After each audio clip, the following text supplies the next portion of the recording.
Boa noite, pessoal.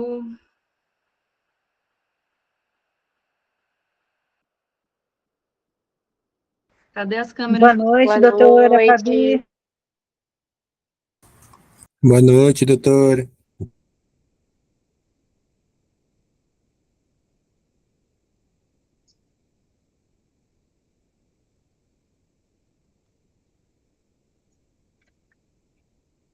Quero participação hoje.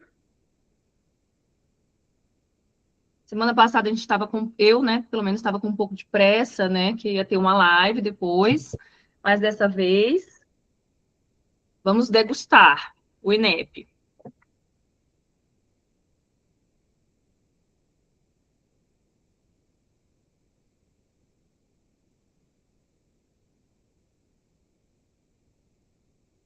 Como é que estão os treinos de vocês, pessoal? Falem aqui no chat comigo. Como é que está o volume de treino de vocês nesse primeiro mês de preparação?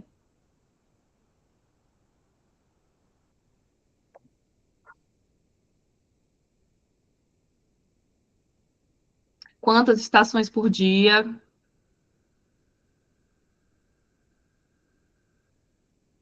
Como é que está a revisão teórica? Bora, quero participação. Doutora, boa noite. Eu tenho uma dúvida. Queria perguntar uma coisa. Às vezes no PEP eu percebo que pontua somente, está lá a pontuação, solicitação do exame físico. Se eu falar, solicito o exame físico sem especificar, eu ganho essa pontuação ou eu tenho que especificar? Sim, você vai ganhar essa pontuação. Só que se você se acostumar a falar só isso no dia que pedir um exame físico específico, aí você não pontua. Você quer ter que adivinhar? Ou você prefere se acostumar a falar um exame físico completo? Então é bom sempre falar. Sim. Como eu já falei, um exame físico completo não te rouba nem 30 segundos de verbalização. Entendi. Doutora, tenho uma dúvida. Pois não? Começar a estudar agora, ainda dá tempo ou você acha que já estou atrasada? Nossa Senhora, dá tempo de estudar e reestudar todas as estações. Ainda não tem nem data a prova de vocês, gente. Ah, eu achei que eu já estava super atrasada e aí parece que isso? quando a gente sente que está atrasado, É aí que a pior. gente posterga mais. Não, que isso, estabelece um cronograma, uma rotina de estudos e para de ficar pensando no tempo que falta, só age. Se você passa muito tempo pensando, ai meu Deus, falta isso, ai meu Deus, falta aquilo, você passa mais tempo ali se desesperando do que trabalhando de verdade, né, não? Ó, aí você já fala para você, olha, a partir de amanhã eu vou fazer tantas estações, vou treinar com o meu casca de bala, vou fazer 5, 10, 15 estações, conforme você consiga, fazer a revisão delas em tal horário, dessa forma, com esse método. E bota para treinar, tá? Doutora, uma dúvida. Quando eu solicito os exames, solicito a semiologia abdominal, é a mesma coisa de solicitar exame abdominal? Não, não significa a mesma coisa. Porque assim, lá eu solicitei o exame físico, geral, especifiquei, laboratório, aí eu solicito, dependendo da doença, vamos supor que eu estou falando de um diagnóstico de pancreatite, né? Aí eu vou solicito semiologia abdominal. É a mesma coisa de eu solicitar exame abdominal? Não. Não é a mesma coisa, tá? Não significa a mesma coisa. Solicita exame físico mesmo, solicita inspeção, ausculta, percussão e palpação abdominal. Essa é a semiologia abdominal. É a ordem semiológica do exame físico.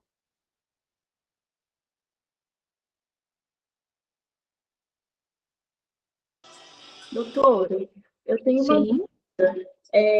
em relação ao exame físico, né? Quando a gente vai falar sobre, por exemplo, o abdômen, a gente vai pedir inspeção, palpação, percussão, ausculta, mas a gente tem que falar exatamente o que a gente está escutando ou vendo dentro de cada situação, por exemplo. Não. Inspeção, eu vejo isso. Só se te for solicitado. Não faça isso, não te rouba esse tempo, não, desnecessário. Tá bom, então, obrigada. É igual você ficar falando assim, essa sua dor irradia para algum lugar, como o braço, perna, não sei o quê. essa sua dor, qual a intensidade dela de 0 a 10, sendo 0 a mais fraca, sendo 10 a mais forte? Não tem necessidade. O ator decorou assim. Intensidade, se você perguntar intensidade, ele vai saber qual é a intensidade. Sejam objetivos nas perguntas e nas solicitações de vocês. Peçam exatamente o que vocês querem e perguntem exatamente o que vocês querem saber, tá? Mais alguma dúvida, gente? Podem falar, tá no momento de vocês. Doutora, Sim. sobre esse lance de solicitar o exame físico. Por exemplo, eu vou solicitar um exame físico abdominal, eu posso falar de termos gerais, como eu vou solicitar a palpação superficial e profunda do abdômen e tudo mais, sem eu só solicito só o exame físico abdominal já é o suficiente. Tu pode falar, só exame físico abdominal, sem problemas, tá? Porém, se te for solicitado que você verbalize completo, você vai ter que verbalizar completo, tá? E vai vir um card dizendo para você fazer isso. Eu sempre falei meu exame físico bem completinho, bem rápido, não tive problema quanto a isso, tá? E como eu me acostumei a falar o exame físico desse jeito, inspeção, ausculta, percussão e palpação, e também, quando eu pedia sinais vitais, verbalizava sinais vitais completos, quando eu falava monitorização, eu falava exatamente o que eu queria monitorizar. Fazer uma monitorização contínua de sinais vitais, frequência cardíaca, respiratória, saturação, temperatura, pressão arterial e diurese. Também, quando eu ia pedir o exame físico obstétrico, eu já pedia altura uterina, manobras de Leopold em 4 tempos, batimentos cardíacos fetais e dinâmica uterina. Então, se viesse uma pergunta surpresa, como foi que aconteceu no meu ano, não me pega de surpresa e não me tira ponto. Aí ele ainda perguntou, seja mais específica, porque estava no roteiro dele, mas eu já tinha verbalizado o que eu queria, tá? Então, o que é que eu fiz? O meu plano, e é o que eu quero de vocês, que vocês se antecipem com relação à banca.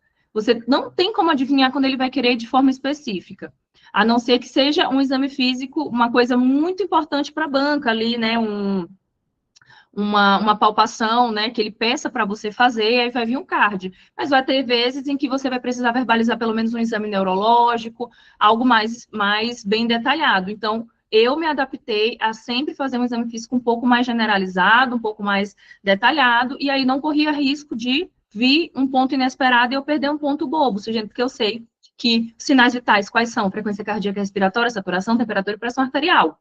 Né? O que é um exame físico geral que a gente, né, costuma acreditar que é um exame físico convencional, né? Uma inspeção, ausculta, percussão e palpação de tórax e de abdômen, uma ectoscopia de pele, mucosas, escleras, extremidades. Então, aí já ia bastante coisa.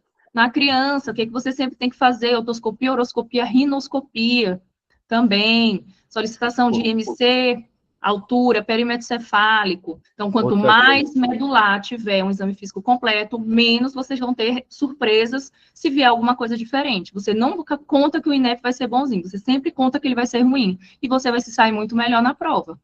E eu geralmente pergunto assim, doutora, por exemplo, eu vou fazer o exame físico cardíaco, pulmonar e abdominal, aí depois eu falo o que eu quero, se é inspeção, palpação, desses três grandes áreas. Pode ser também. Vê se não está te roubando muito tempo. Se estiver sendo uma coisa fácil, prática de você falar, pode continuar. Né? Só que assim, não é para você passar 1 minuto e meio só solicitando exame físico, entendeu? Não dá. Não fechou. Espera aí só um minutinho que eu vou buscar minha caneta que caiu em algum lugar.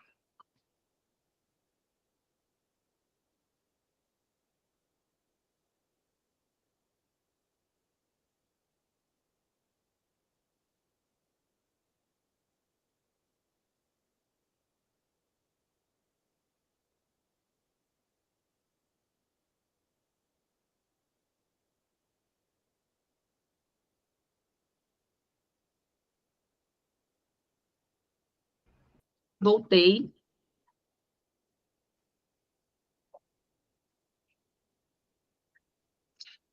Voltei. Então, gente, hoje a gente vai revisar, né? E vamos entregar aqui algumas dicas sobre as estações de puericultura, que elas são muito prevalentes no INEP.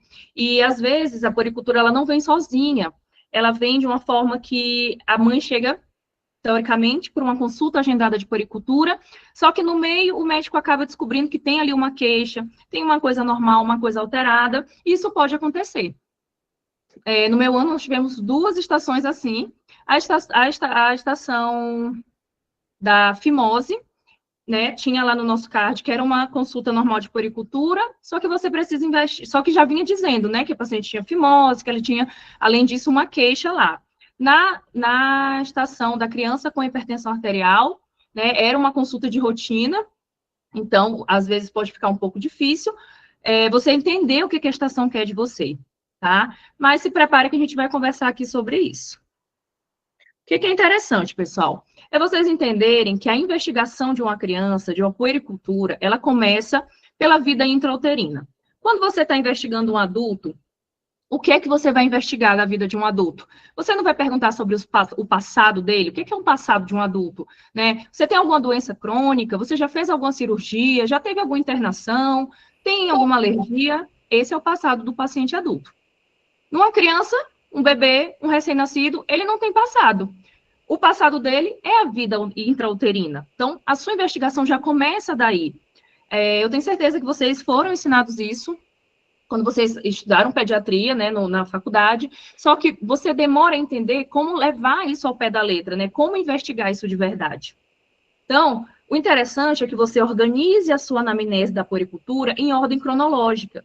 Então, começa pela gestação da mãe. Sua gestação, teve alguma intercorrência? Como foi? Você tomou todas as vitaminas, fez as suplementações, começou. O parto, como é que foi o seu parto? Teve alguma intercorrência? Foi a termo? Nasceu de quantas semanas? Então, a vida inicial do bebê inicia pelo quê? Depois que ele nasce, a primeira coisa que acontece não é vacinação. Então, organizem as suas perguntas em ordem cronológica. Tem uma estação do INEP que tem uma anamnese completaça para você fazer. Eu dei uma olhada, eu sempre dou uma olhada nos PEPs, para eu vir trazer aqui, as dicas de vocês fazerem uma anamnese um pouco mais completa. Como eu falo, a gente não quer ter a sorte de perguntar pouco para pontuar. A gente quer que você consiga verbalizar o máximo de coisas possíveis para não precisar contar com a sorte. E o que eu vejo, quando eu vejo vídeos de pessoas que têm uma anamnese muito enxuta, né, muito direcionada, é que se, porventura, você fica precisando ali de 2, 3 pontos para a gente procurar no recurso, é muito difícil achar. Então, tem gente que é muito boa, que é muito bom de teoria, faz a pergunta ali certeira, mas por um motivo e outro, o raciocínio dela foi caminhando para um lado, e o PEP caminhou para outro em uma determinada estação, e ela acaba perdendo ali 5 pontos naquela estação. Porém, se tivesse verbalizado de uma forma um pouco mais ampla, um pouco mais completa, teria conseguido aqueles pontinhos que faltaram. Então, é isso que eu quero de vocês, é isso que a gente traz para vocês. Fazer umas perguntas, obviamente, direcionadas para o tema, mas de uma forma mais completa, para conseguir pontuar, né, de uma forma bem feita. Então, uma coisa que eu quero também já orientar vocês aqui, quando a gente está falando da criança, quando a gente está falando da puericultura, você não só investiga, você solicita e você orienta. O que é que isso quer dizer? Você investiga, você trouxe a sua carteira de pré-natal, a sua carteirinha de vacinação da criança, o cartão de saúde da criança, investigou. Aí você solicita, eu solicito, por favor, não trouxe, oriento que você traga em todas as consultas. Entenderam? Você investiga, você solicita e você orienta. É assim que você pontua. Ah, mas teve um PEP que não pediu. Não importa. Tem PEP que vem pedindo fazer as 3 coisas. A gente conta sempre com o PO, tá? No caso da ordem cronológica que eu estava falando, você começa, né, informações da gestação, do parto, ao nascer, antecedentes pessoais, no caso, você pode já investigar se no decorrer do tempo que a criança está nascida, se ela já teve alguma doença, apresentou alguma doença respiratória, por exemplo, isso vai depender da queixa que ela te trouxer. Se ela não te trouxer, né, não tem muito... Você já investiga os antecedentes pessoais familiares, né, tem algumas, por exemplo... No caso da bronquiolite, é interessante você saber se os pais são fumantes, porque o tabaco, ele configura-se ali um fator de inflamação da árvore brônquica, né? Acaba piorando. Hábitos, a estrutura familiar, interessante. Vamos supor que uma criança está ali com uma suspeita de violência sexual ou algum outro tipo de violência, você investiga como é a estrutura dessa família, quem cuida dessa criança. Então, no caso da ordem cronológica da criança, ela vai estabelecer de uma forma um pouco diferente da do adulto, mas segue o mesmo raciocínio, o passado dela, né, o presente e os hábitos. É basicamente o que você precisa saber, que você vai investigar em qualquer estação. Você vai investigar se existe alguma queixa, e aqui eu sempre faço esse apelo para vocês. Quando você for perguntar, fazer a pergunta inicial, pergunte de uma forma direta, gente. Não fica dando rodeio, não fica fingindo para o seu ator que aquilo não é uma consulta. É uma consulta, você só tem 10 minutos. O que te trouxe aqui hoje? Aí toma um chá. Você quer um chá com bolacha? Não. Qual é o motivo da sua consulta? Essa é a sua pergunta. Qual é o motivo da sua... Você não quer saber qual é o motivo da consulta que ele está ali? Pergunta corretamente o que você quer saber. O que te trouxe aqui hoje? Né? Não, gente, não é assim que funciona, tá? Então, eu fico muito agoniada quando eu vejo o vídeo que a pessoa realmente finge que... Parece assim que esqueceu que está precisando pontuar, que está dentro de uma estação do INEP. Então, você está lá, você está indo buscar o seu CRM e você vai ser objetivo, né? Seja objetivo, seja claro nas suas perguntas, pergunte exatamente o que você quer saber. Isso é muito importante. Então, após investigar-se as queixas, caracterize a queixa inicial. O que é caracterizar a queixa inicial? Meu filho tem alguma queixa relacionada? Tem algum sintoma? Tem dor? Aí ela pode te falar, olha, meu filho, eu percebi que ele está vomitando bastante. Você caracteriza quantidade, frequência, duração, fator de melhora ou piora. Lembra que eu falei para vocês? Quase toda queixa você vai conseguir, né, com essas perguntinhas ali.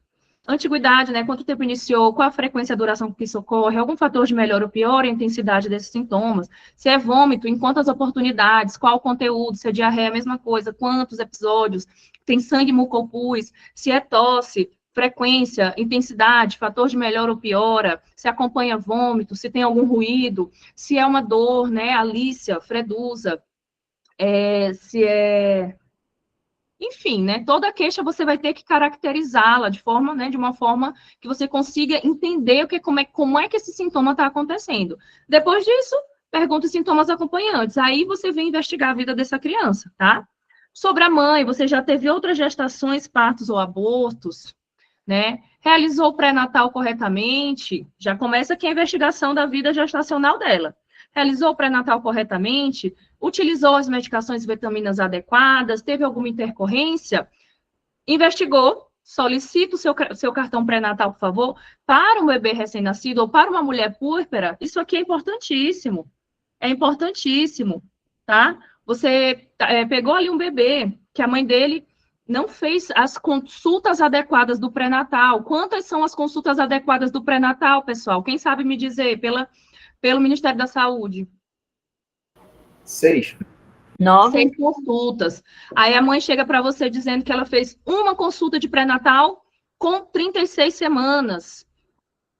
Vai ter alguma coisa errada, não vai? Vai ter chance dessa mulher não ter feito o quê? O acompanhamento correto, não ter feito a suplementação correta, ali defeitos, né, fechamento de tubo neural. Então, é importante sim, principalmente quando a gente está falando ali do RN. Ele nasceu com que idade gestacional? Qual foi a via de parto? Houve alguma intercorrência no parto? Perguntas importantes, né? Você vai investigar se teve uma distocia de ombro, vamos supor, pode ter acontecido. A criança teve uma sepse, né? Foi, então, uma intercorrência durante o parto, ela teve ruptura prematura de membranas. Enfim, são perguntas importantes.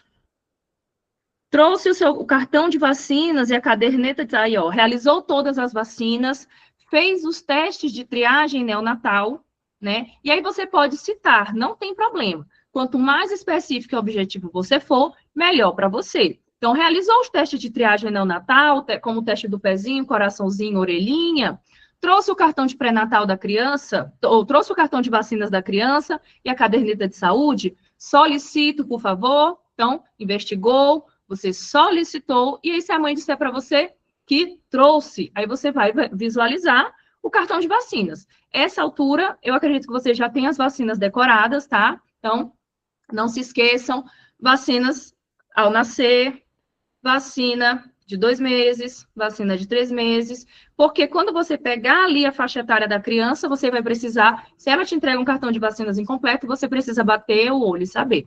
Mas um treino importante na puericultura é bater o olho e saber quais vacinas estão faltando, tá?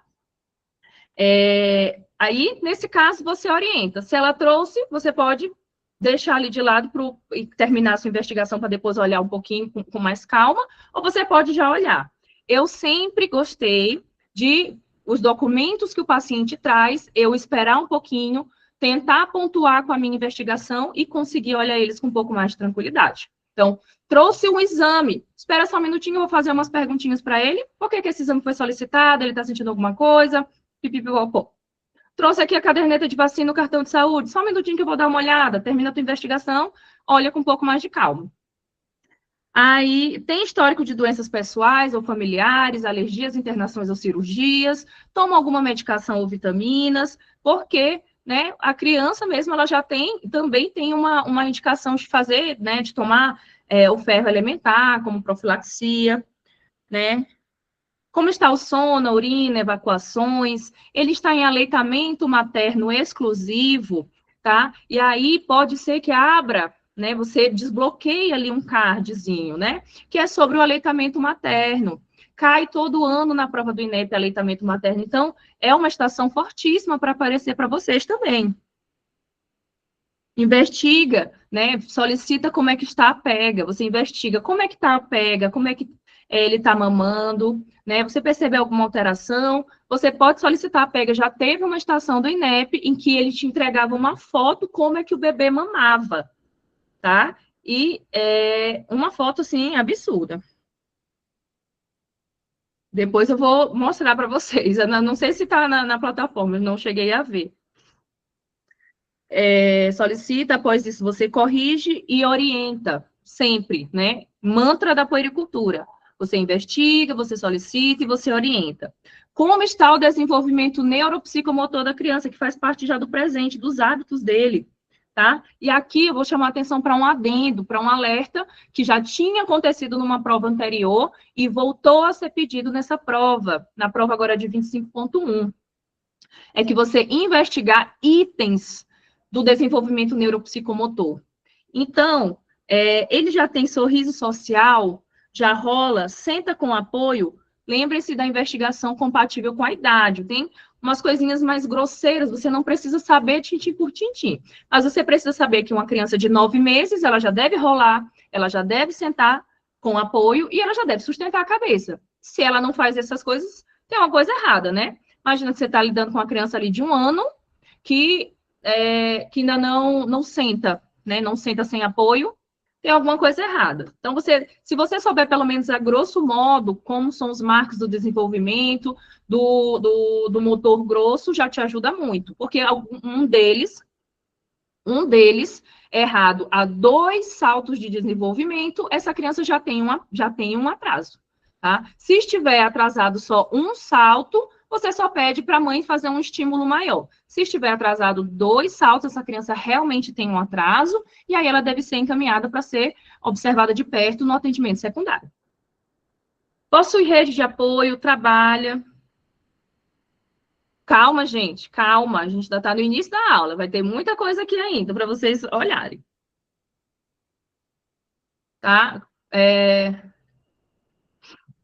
Pergunte, mas também solicite. Realizou o pré-natal? Solicite o cartão pré-natal. A vacinação, ela está completa? Trouxe o cartão de vacinas? Solicito, por favor. Como está o aleitamento? A pega está correta? Solicita a verificação da pega. Pergunte na anamnese e também solicite no exame físico. Então, como é que está o desenvolvimento neuropsicomotor da criança? Já tem desenvolvimento de mama e pelos? Então, você vai e pergunta isso e também solicita no exame físico. Vai ter estações que isso é muito importante para você, tá bom? Então, investiga ali no passado dele, quando você for solicitar o seu exame físico, você pede, né? Solicita o desenvolvimento neuropsicomotor, teste de reflexos neurológicos, né? Solicito os estágios de Tanner. Então, com uma consulta de ebiatria, você investiga se já apareceram as genitálias. Vamos lá, que é uma menina de 15 anos, e ela está em amenorreia. Você precisa, a queixa dela é amenorreia. É uma das perguntas mais importantes para você. Perguntar se ela já desenvolveu os caracteres sexuais, tá? Então, nas consultas de geriatria, né, crianças a partir ali de 6 anos, você já pode perguntar se tem desenvolvimento de caracteres sexuais.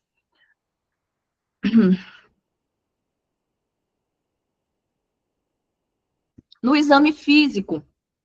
Gente, eu quero saber se vocês estão conseguindo acompanhar o raciocínio da anamnese, de uma anamnese bem feita. Estão conseguindo? Na próxima estação de puericultura, vão botar em prática. Quem está aqui, que ainda não treinou essa semana, é para devorar, tá bom?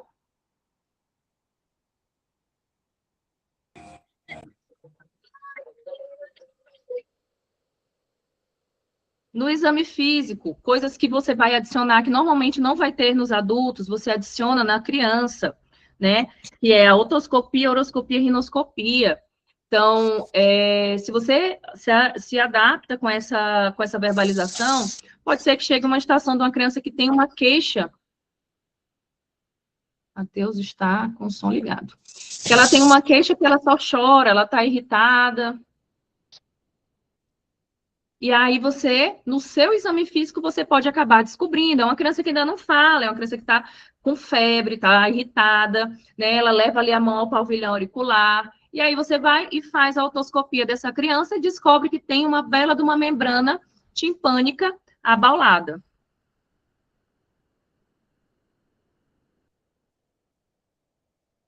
A avaliação da genitália entra na ebiatria, reflexos neurológicos entra na criança mais nova, tá? E dados antropométricos. Sempre quando você for solicitar o exame físico da criança, vai ter que pedir os dados antropométricos. Então, solicita o exame físico geral, inspeção, ausculta, percussão e palpação, cervical, torácica, abdominal, como você gosta de verbalizar. Solicito os sinais vitais, frequência cardíaca, respiratória, saturação, temperatura e pressão arterial. E solicito dados antropométricos, IMC, altura e peso e gráficos do OMS para plotar.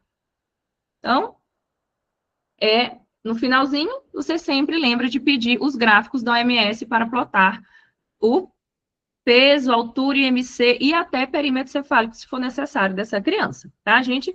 E aqui uma coisa que eu percebi, né, eu já venho percebendo desde das mentorias passadas, a mentoria passada, e também pedi, né, fiquei observando com os mentores a principal dificuldade que teve aqui. Eu vi que teve muita gente se enrolando com muita gente se enrolando com a plotagem dos gráficos. E, gente, a plotagem dos gráficos, vocês não podem enxergar elas como um monstro. Você não pode enxergar ela como seu inimigo. A partir do momento que você pega o jeito, que você pega aquele jeitão de plotar, e você entende que, assim como tudo na prova prática, ela é técnica, ela é passo a passo, você não se amedronta mais com ela. Então, você vai receber uma criança ali, tá? Você vai pegar uma criança, você vai pedir peso, altura e IMC, e você vai solicitar os gráficos para plotar. Você já vai receber o peso, a altura. E aí você vai precisar, provavelmente, calcular o IMC. E lá, ele vai ter, não dura 10 segundos. Vai ser 10 segundos, tá bom? Vai ser 15 segundos vocês vão demorar. Solicita o peso, altura e IMC, ele te deu lá. O peso da criança tem 30 quilos. A altura dela, ela tem 1,50 m. Ela tem 1,50 m. Como é que calcula o IMC rápido? Vai ter a calculadora lá para você. Você vai pegar peso.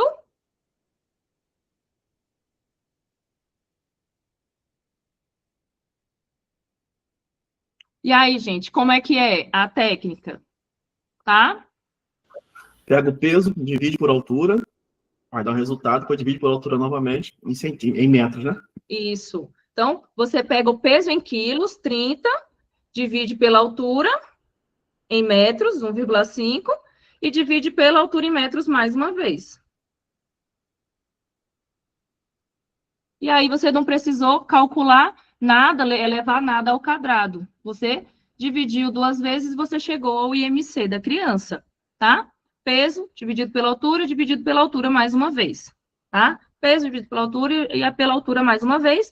Chegou aqui. Demoramos quantos segundos a calcular esse IMC? Diga aí. Façam um teste aí, vocês. Peso da criança, 27 quilos. Vai ter calculadora para vocês. Peso da criança, 27 quilos. A altura dela, 1,65 m. Vai, peso dividido pela altura e dividido pela altura mais uma vez. Vê quantos segundos vai demorar para você fazer isso. Tem um macete. Você pega 27 dividido pela altura e aperta o sinal de igual 2 vezes. Esse é mais rápido. Ainda tem isso não sei se a calculadora do INEP permite fazer isso. Se ela permitir, melhor ainda. Lembra que lá é uma calculadorazinha daquelas, bem pequenininha, que não tem muita tecnologia.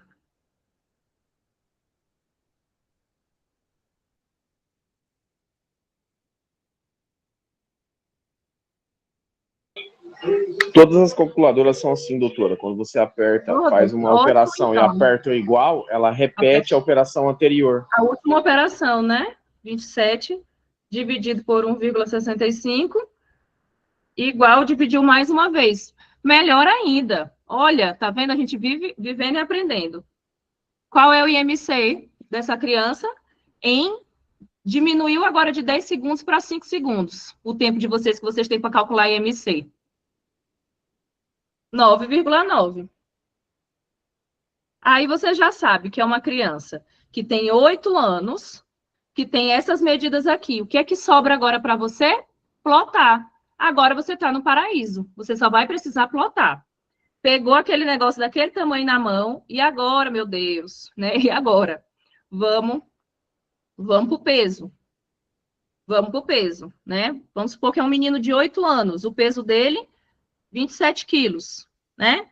Então, você vem aqui direto para baixo, de 5 aos 10. Você vem aqui direto embaixo, já bota o dedinho onde é a idade dele. Onde é que está a idade dele? Aqui, 8 anos. Está em 8 anos, aí você sobe aqui até encontrar onde está o peso dele. O peso dele está bem aqui. Pronto. Pronto, você plotou. Onde é que está, gente? Está entre o percentil aqui 85 e o percentil 50. Esse gráfico está em percentis, tá? Porém, se a gente fosse levar para o score, né? Tem a correspondência, score e percentil, eles têm a correspondência deles, que é essa bem aqui, tá? 85 corresponde a mais 1 e o 50 corresponde a 0. Então, essa criança está entre mais 1 e 0. E aí? Foi difícil plotar? Viu? Você pega a idade dele, joga aqui para baixo, subiu, vem para cá, ó. Encontrou aqui com o peso. Se for IMC e se for altura, a técnica vai ser a mesma, tá? Você precisa ter uma ordem. Olha, eu gosto de, vamos supor, né? Eu já estou acostumada a vir aqui por cima.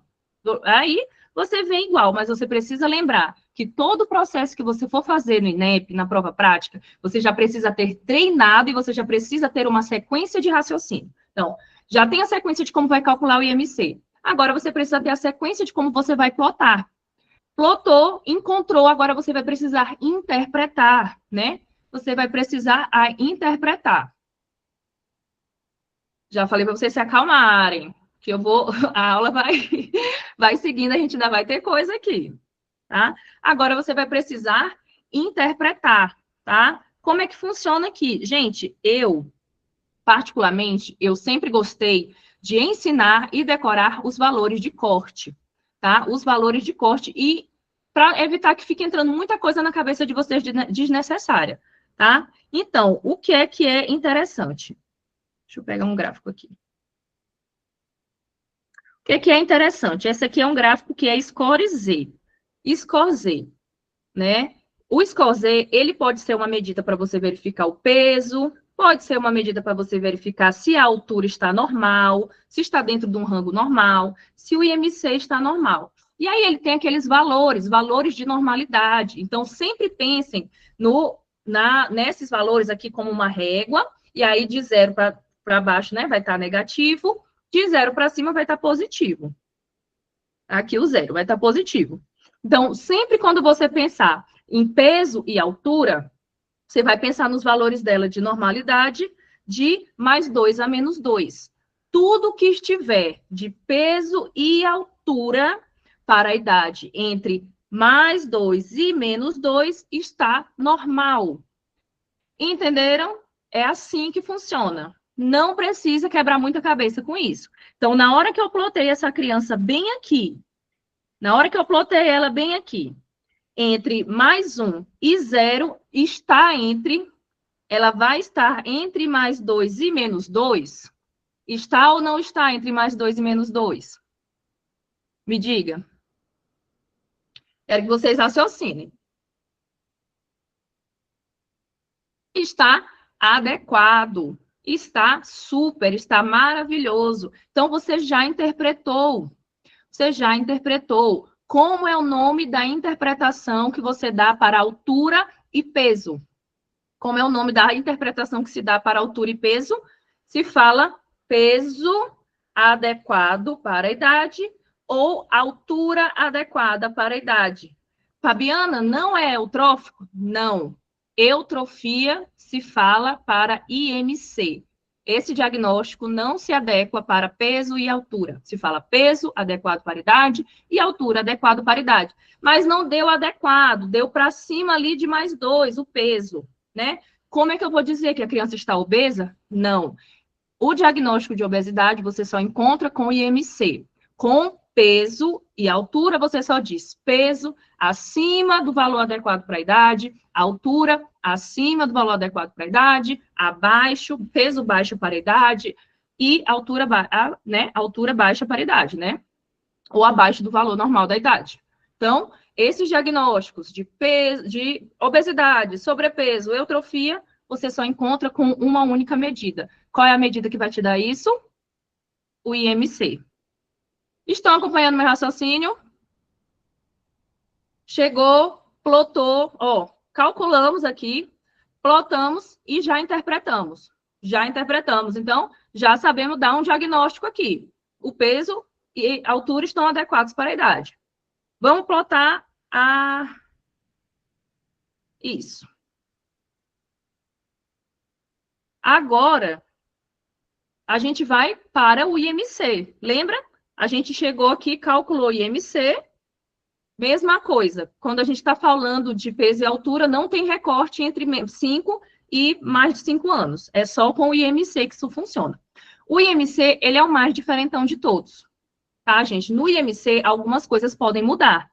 Por quê? Porque além de você chegar a diagnósticos como eutrofia, não só dizer o IMC está adequado. Não, ele é diferentão. Você vai dizer eutrofia, você vai dizer magreza, você vai dizer se a criança está com sobrepeso, você vai dizer se ela está com risco de sobrepeso. E a única medida que te dá isso é o IMC.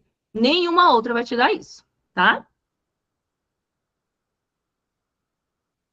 Então, a gente encontrou que aquela criança de 8 anos tinha 9,9 de IMC. Vamos plotar, gente, rapidinho. Vocês estão com o material no grupo de vocês? Foi enviado? Confirmem para mim. Está com vocês? Coloquem na paginazinha do IMC, por favor, né? Levem aqui a canetinha de vocês. Essa criança, ela tem 8 anos, não é isso? 8 anos. A gente conversou que ela tinha 8 anos. Vou botar a caneta de outra cor. A gente conversou que ela tinha 8 anos, tá? E qual é o IMC dela que a gente chegou? No caso, esse não vai dar, né? Vamos alterar esse IMC dela, porque ele não está nem aqui disponível. Vamos alterar o IMC dela para 20, tá? Porque está muito desnutrida a minha criança. Vamos alterar esse IMC dela para 20, tá? Então, o IMC dela foi 20 e a idade dela é 8 anos. Então, você vem aqui rapidinho, joga aqui, plotou. Plotou tá onde, gente? Tá onde? Tá entre mais 2 e... Não, tá entre mais 1 e 0. Ai, gente, eu tô... Peraí. O cega, aqui, ó. Pronto. Tá entre mais 2 e mais 1. E aí, o que foi que a gente falou? Que no IMC tudo era diferente, né? Por quê? Porque quando a gente estava falando de peso e altura, o normal não era de mais 2 até menos 2, porém no IMC não é assim.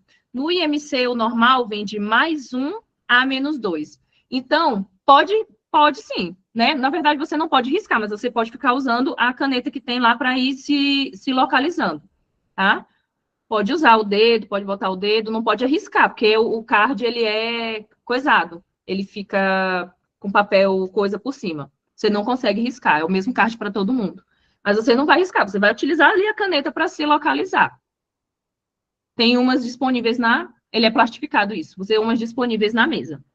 Ou usa o dedo mesmo, tá? Vem aqui, bota, vê aqui onde é que ele está localizado, utiliza a ferramenta que você tem e você vai treinar. Você vai ter que treinar isso em casa. E você vai ter que treinar isso com tempo. Com tempo, com o procedimento, com a ordem correta. Chegou, calculou, plotou, e agora você vai interpretar, né? Mais 1 até menos 2 é o normal do IMC. O normal do IMC é mais 1 e menos 2. E aí, passou disso, tá errado. O que é que isso significa? O que é que significa se está acima de mais 1, essa criança ela pode estar, né, ou com sobrepeso, ou com obesidade, ou com risco de sobrepeso, ou com obesidade grave. É o que vai estar acima, é o que pode acontecer. E se tiver abaixo, o que essa criança pode estar? Com magreza, ou como foi o caso do nosso cabeçudinho, que a gente calculou aqui, ele pode estar com magreza extrema, que nem apareceu no gráfico o povo do IMC dele, ou com magreza extrema, tá? Aí, quando é que você vai utilizar essas nomenclaturas? Gente, vou falar um negócio para vocês. Tem muita gente que tem aqui, né, como é que fala? Macete, riso de não sei o quê, riso de sogra. Para mim, decorar macete sempre foi um trabalho a mais, tá? Por isso é que eu não ensino, porque eu não decorei. Eu ensino do jeito que eu aprendi. Realmente, decorei tudo como é que fala? No grosso mesmo. Então, se vocês têm a forma de vocês de lembrar, tudo bem, se vocês ensinam para os colegas, né, se eles acharem mais fácil. Mas se for para eu lembrar aqui, ainda ter que lembrar, riso de não sei quem, de sogra, não sei das quantas, para mim, é mais um tempo que eu vou perder. Então, o que, né, eu sei é que crianças abaixo de 5 anos, você permite ela ser gordinha. Crianças acima de 5 anos não tem essa permissibilidade. Então, na hora que passou de mais 1, essa criança já está com sobrepeso. Não, a gente não admite aqui crianças acima de 5 anos serem fofinhas, tá? É forma de falar. Crianças abaixo de 5 anos têm permissão para ser fofinhas. Então, se passou de mais 1, ela é primeiro risco de sobrepeso. Então, ela vai ter um degrau a mais até ela chegar na obesidade, é só isso. Então, 5 anos para menos, quando passa, ela não vai direto para sobrepeso. Ela vai para risco, só depois que passa ela vai para sobrepeso. E assim ela vai saltando. Entenderam? Então, passou aqui de mais 1, né? Tá aqui em risco, se ela for menor. Se ela for maior de 5 anos, ela já está em sobrepeso. Ponto. Ponto. Não tem muito o que enrolar. Você tem que saber, pronto, e acabou. Ah, mas eu não consigo. Consegue, te vira.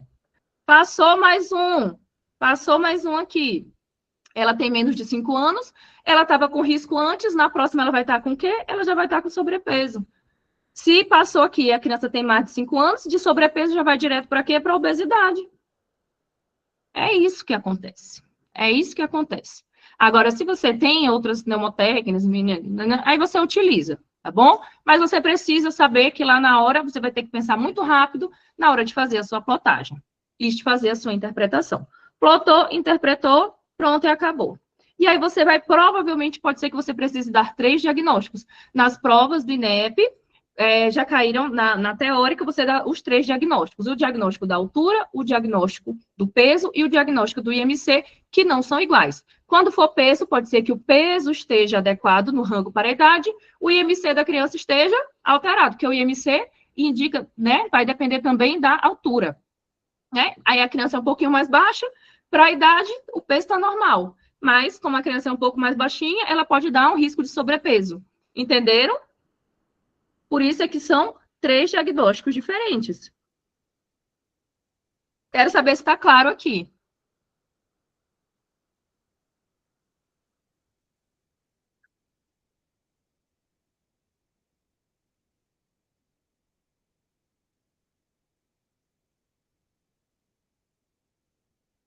Pode falar, Beatriz. Doutor, na verdade, eu sou o Iron, estou usando o e-mail da minha esposa aqui. Existe diferença dos gráficos do feminino e masculino? Porque eu tô com um gráfico aqui que eu peguei rapidamente aqui só para acompanhar a mesma aula. E Sim. nesse caso eu tô com um gráfico masculino e ele está dando obeso. Sim, são diferentes, tá? São diferentes. Tem o gráfico para meninas e o para meninos, porque você tem uma tolerância um pouco maior com relação a peso, densidade, etc. Tá? No geral, meninas têm mais tecido adiposo. Compreende? Ô, doutora, e tem um Sim. gráfico lá ainda lá que é para pré-termo também. Sim, a gente já 0 a vai 2 falar anos. dele. Ah, A gente já vai falar dele, tá?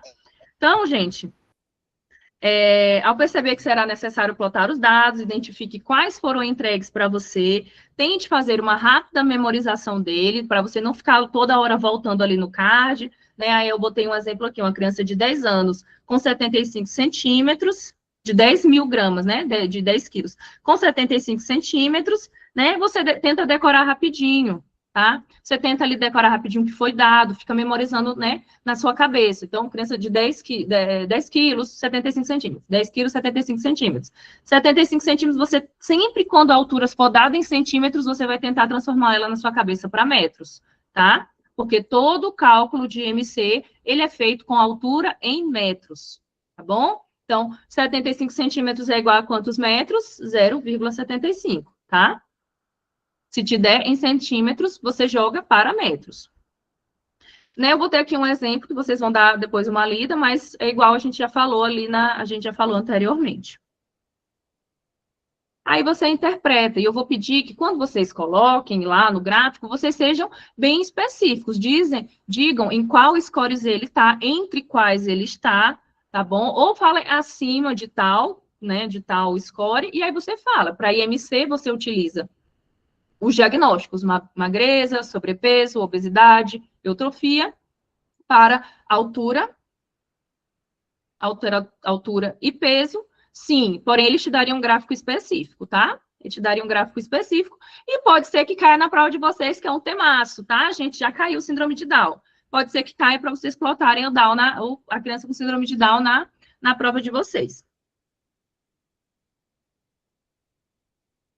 Por isso é que eu botei aqui, crianças até 5 anos, você tolera que ela seja um pouco mais gordinha. Mas aí você não precisa solicitar, solicita o gráfico especial, você solicita gráficos do OMS para plotar, tá? Você pode até verbalizar gráfico específico da criança com síndrome de Down, se você achar ali que convém, tá? Mas muito provavelmente o INEP já vai te entregar o gráfico que é necessário para você utilizar. Então, gente, eu gostaria que alguém se dispusesse a fazer esse treino aqui com a gente. Rapidinho, fazer essa plotagem. Quem pode? Se ninguém se manifestar em 5 segundos, eu vou chamar um nome. Tem eu. Oi, bora lá. Vamos lá. 10 segundos, brincadeira. Vai, começa. Pode ler em voz alta. Maria Clara, 8 anos e 7 meses, 48 quilos, altura de 1,20 metro de altura, no próximo minuto, calcule o MC, plote o gráfico correspondente, diga em qual score Z MC se encontra e qual diagnóstico e qual orientação a respeito do diagnóstico encontrado. 48. Estou sem calculadora aqui, doutor. Então, vamos fazendo aqui. 48. 4, 3. Eu já cheguei aqui no diagnóstico, eu já cheguei aqui no cálculo. É 33, não é isso? Isso. Certo. Vamos lá. O MC é 33. E agora você precisa de quê, doutora? Do score Z? Agora você vai colocar no gráfico. Esse é o score Z. IMC 33, a idade dela é de quantos anos? 8 anos. 7 meses. Uhum. Aqui, Vamos botar essa aqui em pedra 8. ela tá mais 3, acima de mais 3. Isso aí. Qual é o diagnóstico dela? Ela tem 8 anos, é isso? Então ela está com obesidade. Ó, Obesidade. pulou aqui, ó. Um era o máximo, né? Para ela estar normal. Isso. Aí veio para 1 e com 8 anos, ela vai estar com o quê? Com Sobrepeso. sobrepeso. Se passou aqui e está entre 2 e 3, ela estaria com o quê? Obesidade. Obesidade. Então, se passou de 3, ela vai estar com o quê? Obesidade grave. Obesidade grave, tá? E agora, qual a orientação que você vai dar para a mãe dessa criança? Eu primeiro vou explicar o diagnóstico. A sua filha está com sobrepeso nesse exato momento. A gente vai ter que fazer uma intervenção em dieta, exercício físico, não sei se entra, exercício físico. Vamos estar acompanhando sua filha nesse período agora, para a gente deixar ela mais adequada possível, o mais rápido possível, com relação ao peso da sua filha. Isso aí pode trazer alguns problemas futuros, como diabetes, hipertensão. Então a gente vai estar fazendo esse acompanhamento justamente para evitar esse tipo de doença com sua filha. Ok, tá? Faz uma correção. Assim, por que precisa ser rápido desse jeito? Ela vai fazer um concurso de Miss no final do ano? Então, né, você vai orientar ela que a prática de exercícios físicos, a diminuição do tempo de telas, a diminuição dos alimentos ultraprocessados, ingerir mais frutas, verduras, alimentação mais saudável. E aí você vai encaminhar ela para uma equipe multi, para acompanhamento com o nutricionista, com o psicólogo, entende que a obesidade é uma doença estigmatizante, tá? Faz uma abordagem multiprofissional, tá, doutor? Você vai estar em preventiva, né? Não, Provavelmente. não Pode necessariamente. estar em preventiva, para explicar desse jeito. Gente, prematuros, né? O gráfico dos prematuros, como é que funciona? Esse aqui é uma dorzinha de cabeça, tá? Como é que funciona o gráfico do prematuro? A idade do prematuro, ela, no geral, tudo que você vai fazer para ela é corrigida, né? O que significa corrigida? Você pega a idade que ela nasceu, né? E você soma com a idade que faltou para ela completar as 40 semanas, tá? Quantas semanas faltaram para ela completar as 40 semanas? Isso se chama correção da idade do prematuro. Meu Deus, o que é isso? Eu nunca ouvi falar nisso. Para que isso serve? Isso serve, na grande maioria das vezes, para estimar quando a criança vai desenvolver aquele desenvolvimento neuropsicomotor. Então, se esse bebê, ele nasceu com 30, vou botar aqui, né? Porque a partir de 37 já não utiliza, porque de 37 a 40 já é uma criança a termo. Então, bebê a termo. Então, a criança nasceu com 32 semanas.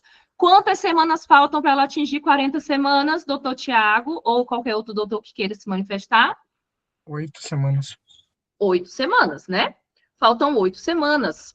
Isso é equivalente a mais ou menos quantos meses? 2 meses. 2 meses. Então, se você for corrigir a idade desse bebê, e você espera que uma criança que nasceu a termo, ele sustente a cabeça com 3 meses, então, com quantos meses você espera que a criança que nasceu com 32 semanas sustente a cabeça? Mais ou menos 5 meses, por aí. Isso mesmo, você é um gênio. Então, 3 meses mais as semanas que faltaram para essa criança nascer a termo. Entenderam, pessoal? Entenderam? Então, doutora, e até quantos anos a gente tem que fazer essa correção? Não passa do primeiro ano, não. Não, tá bom. Não passa do primeiro ano, não, tá? E aí, como é que você plota a criança no gráfico? Esse gráfico que ele está um pouco incompleto. E como é que você plota a criança no gráfico? Você vai plotá-lo em semanas, tá? Tá? Aqui, ele vai estar em semanas, tá bom? Vamos plotar por cima, porque a parte de baixo cortou. Ele vai estar em semanas, o gráfico dele. Observem que ele é um pouquinho diferente, né? Então, ele nasceu com 33. Só que agora, tá? Agora, essa criança, ela já está com 2 meses de nascida. 2 meses de nascida. Esse aqui já é a plotagem dela no gráfico. 2 meses são quantas semanas? Ó, retrocedendo. Então, 2 meses são quantas semanas? 8. 8 semanas. Então, quando você for plotar ela no gráfico, você plota ele com as semanas que ele nasceu, mais as semanas que ele está agora, tá? Então, ele não está com 2 meses, ele está com 8 semanas. Ele nasceu de 32. Então, ele está nesse momento com quanto? Nesse momento, você vai plotar ele nas 40 semanas, tá? Nesse momento, você vai plotar ele nas 40 semanas. Você só realiza essa correção até as 40 semanas, tá, gente? Porque passou disso, teoricamente, o seu bebê já está a termo. Ele já está na idade que ele deveria ter nascido, tá? Então, quando você for plotar o bebê prematuro, você coloca a idade em semanas que ele nasceu, mais as semanas que ele está no momento, tá bom? Então, ele nasceu com 35, e no momento ele já nasceu há 2 semanas, né? Então, você cola mais 2 semanas aqui. Então, você vai plotá-lo em 37 semanas. Isso já caiu numa estação do INEP. Isso já apareceu no INEP, e a gente sabe que se já apareceu no INEP, pode aparecer novamente. Então, criança nascida prematura. Aí, aparece lá o gráfico para você plotar. Como é que você vai realizar na hora que você olhar esse gráfico diferente todo em semanas? Com quantas semanas de gestação ele nasceu? Ah, doutora, ele nasceu com 30 semanas. E com quantas semanas ele está no momento de idade? Ele está nesse momento com 4 semanas de nascido, 1 mês. Aí você vai adicionar a quantidade de semanas. 1, 2, 3, 4. Né? Ele está com 34 semanas, né? No geral, se a gente pensar, né, que ele deveria estar dentro da barriga ainda. E aí você vai verificar qual seria o ideal para ele. Entenderam, gente? Eu espero que sim. Pediram para eu explicar de novo como fazer a correção. A correção. Eu não entendi. Pode explicar novamente? Explica de novo essa parte de plotar. Porque deixa as 2 marcações no gráfico, por exemplo, 30 e 34? Não, a marcação é só para você se localizar, onde é que você está, tá? A idade que ele está é a idade que ele está no momento.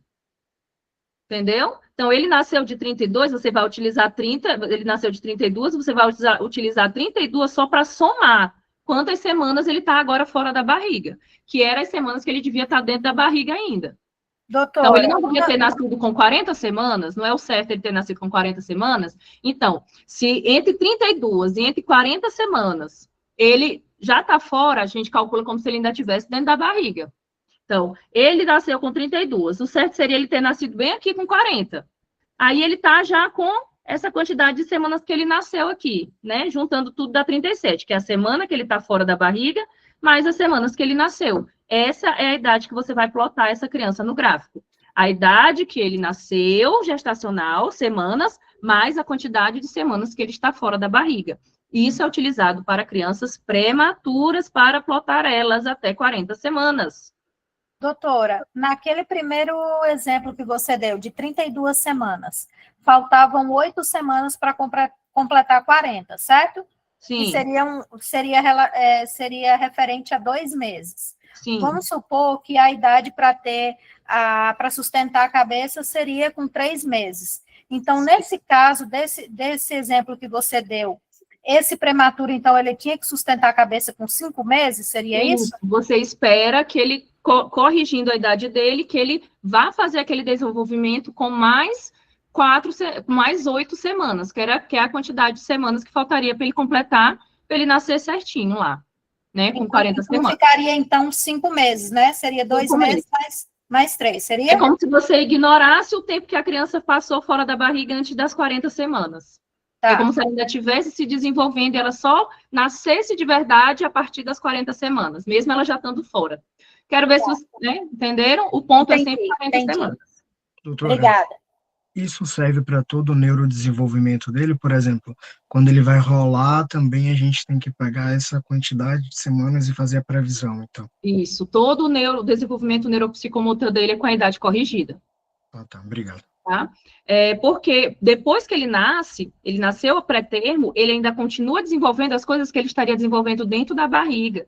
Então, é injusto você pegar uma criança que está nascendo, ela está desenvolvendo o que ela deveria estar ainda se formando e achar que ela, dentro da idade normal, né, dos 3 meses, ela vai adquirir desenvolvimento de uma criança que nasceu com 40 semanas toda prontinha. É tipo esse o raciocínio, entendeu, doutor?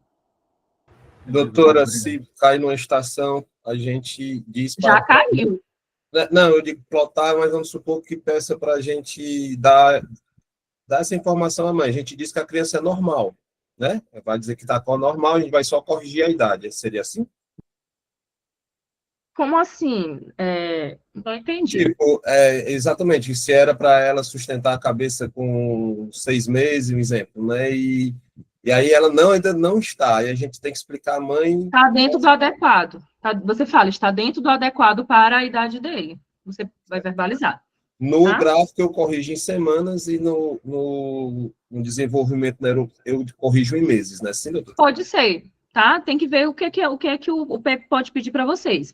Isso ainda não caiu, tá, gente? Da correção para desenvolvimento neuropsicomotor. O que caiu foi a plotagem no gráfico. Mas são duas coisas que caminham juntas. Você entender como funciona essa correção da idade do prematuro.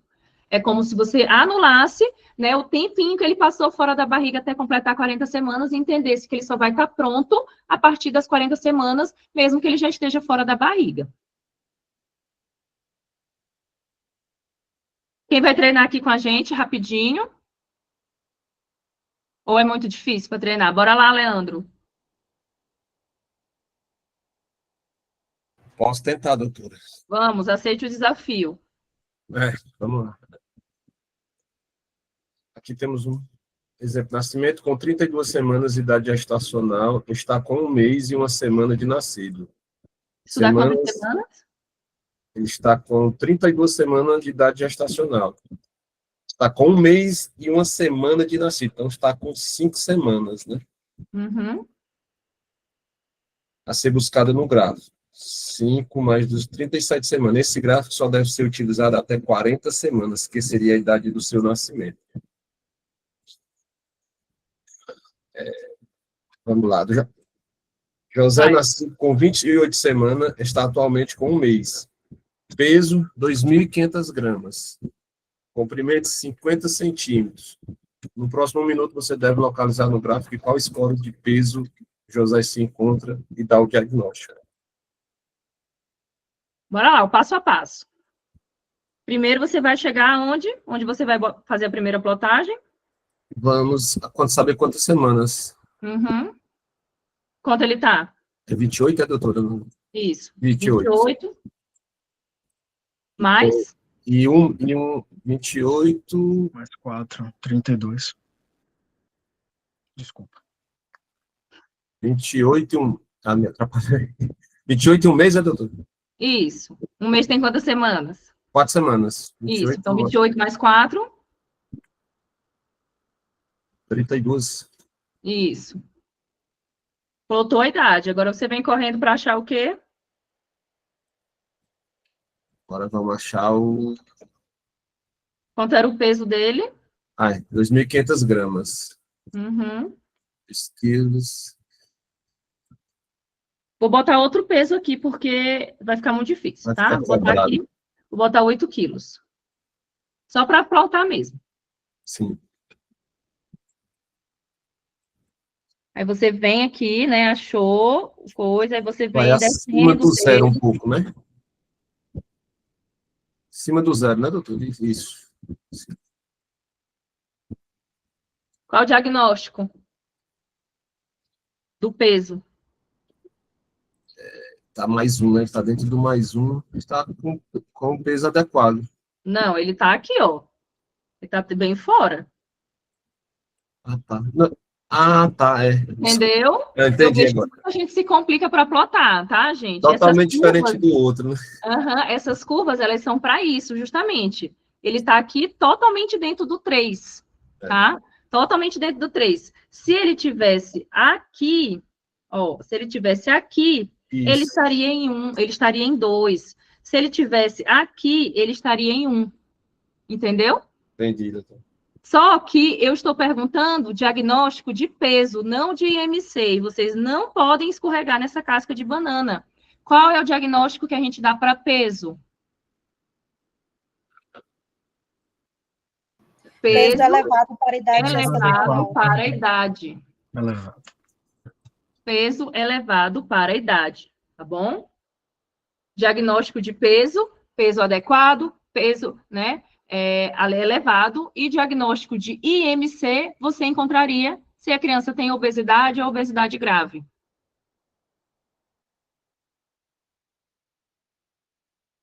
E aí, gente? Corrigiu? Corrigiu, não? Não, eu vim aqui no 37. Desculpa. Doutora. 37 aqui mais 8. Igual vai dar a mesma coisa, tá? Igual vai estar ainda dentro do mais 3. Doutora Fabi, não tinha que aumentar mais? Aumentou agora. Ah, tá.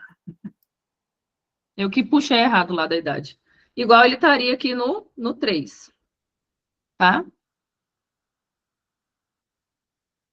Peso elevado. Tá, Thiago? Por que foi para 37 ali, doutora? Se ele estava com 28 semanas e depois ele estava... Desculpa. Porque teve que corrigir. Era 32 mesmo. É 32? Era 28 mais 4. Mais 4, exatamente, é 32. 37 era a antiga que eu tinha calculado. Era 38 mais um mês, mais 4 semanas. É isso mesmo. Vocês que me agoniaram.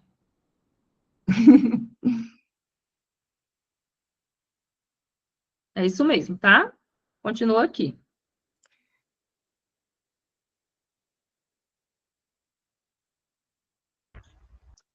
Então, doutora, então, desculpa. Para entender como é a plotagem. Não é para vocês ficarem muito de cabeça grande com isso aqui. Então, o diagnóstico não muda, né? Só muda o gráfico mesmo. Não, os diagnósticos eles vão ser os mesmos. As curvas que vão ser diferentes para cada tipo, né, de paciente ali. Então, os diagnósticos para peso, para altura, eles vão ser adequado, baixo, elevado, e para IMC, aqueles que a gente já conversou. Eutrofia, magreza, sobrepeso, risco de sobrepeso e obesidade. Entenderam? É 28 que ele nasceu, mais 4, que foi o mês que ele está fora da barriga. E aí, gente, outro ponto que é interessante, tá? É vocês terem, né, o mínimo ali de conhecimento dos desenvolvimentos, né, neuropsicomotor, tá?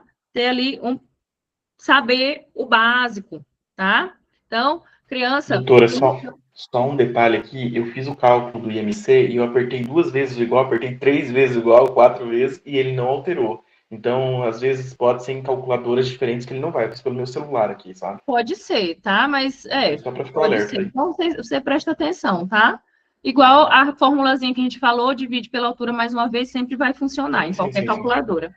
É porque tinha falado que alguém falou que dá sempre em todas as calculadoras, na minha não deu, daí só para... Então, para que serve você saber ali o mínimo, né, de desenvolvimento neuropsicomotor, identificar atrasos, tá, gente? Principalmente identificar atrasos, tá muito, né, em alta, é um tema muito em alta, caiu agora em 25.1, você não só perguntar como é o desenvolvimento neuropsicomotor, você tinha que perguntar detalhes, né, você tinha que perguntar detalhes, com que idade ele rolou, com que idade ele sentou, né? E aí é interessante que vocês conheçam isso aqui, o básico, para quando vocês pegarem, por exemplo, uma criança com 9 meses, você pensa que o salto ele é de 3 em 3 meses, né? Pensa que o salto ele é de 3 em 3 meses. Então, o que ele deveria ter feito, né? Ele deveria estar fazendo há 9 meses, deveria estar fazendo com 9 meses. Ele ainda não está fazendo nem o do salto anterior, né? Antes do anterior, essa criança está atrasada de fato, tá bom? Se ela não está fazendo o que ela deveria estar fazendo com 6 meses, configura um atraso, mas você não vai já encaminhar essa criança para o especialista, para o atendimento terciário. Você vai dizer para a mãe que ela vai ali e estimule. Porém, se ela ainda não faz as coisas que ela deveria ter feito com 3 meses, tem alguma coisa errada, essa criança realmente está atrasada, tá? Lembrem disso, normalmente são 2 saltos para você identificar um atraso verdadeiro ou uma falta de estímulo.